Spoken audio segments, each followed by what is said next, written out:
Hi welcome to my channel Rayalaseema foods.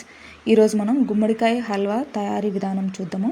గుమ్మడికాయని మేము పగలగొట్టిన తర్వాత వాటిని మనకు బాగా సన్నగా ముక్కలుగా కోసుకొని పైన ఉన్న తొక్కును మొత్తం తీసి వేసుకోవాలి.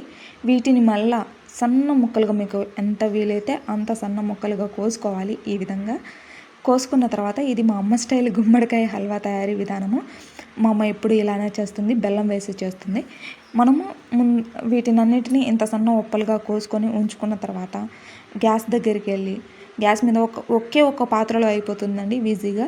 మనం గ్యాస్ మీద ఒక గిన్నె పెట్టుకొని దాని మీద ముందుగా బెల్లం వేసుకోండి.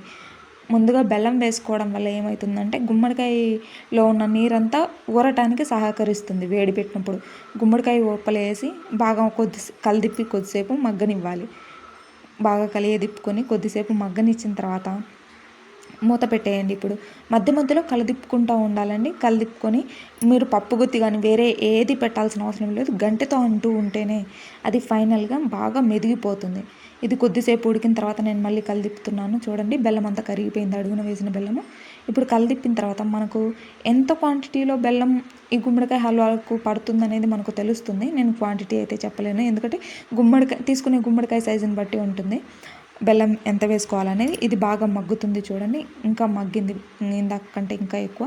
ఇట్లా గంటెతో ప్రెస్ చేసుకోవడం వల్ల అది సన్న సన్న ముక్కలుగా అయిపోతుంది. ఇప్పుడు బెల్లాన్ని బాగా సన్న సన్న ముక్కలుగా గంటెతో కొట్టుకొని పప్పు గుత్తితో కొట్టి పక్కన పెట్టాను. 2 యాలక్కాయలు కూడా కొట్టి వేసుకోండి, బాగుంటుంది ఫ్లేవర్. వీటన్నిటిని గుమ్మడికాయలు మగ్గాయి కదా, ఆ గిన్నెలో వేసుకొని మగ్గించుకోండి. ఒకే ఒక్క పాత్రలో అయిపోతుంది, ఈజీగా అయిపోతుంది. మీరు మళ్ళీ వీటిని సపరేట్ ఉడకబెట్టి మళ్ళీ తాలింపు వేసి ఇవన్నీ చేయాల్సిన అవసరం లేదు. వీటిని కలిపిన తర్వాత చూడండి మన హల్వా ఎంత బాగా ఉడికిపోయిందో.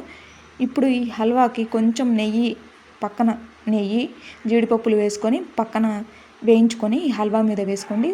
సూపర్ టేస్ట్ వస్తుంది. ఇది ఫైనల్గా నా హల్వా తయారీ విధానం.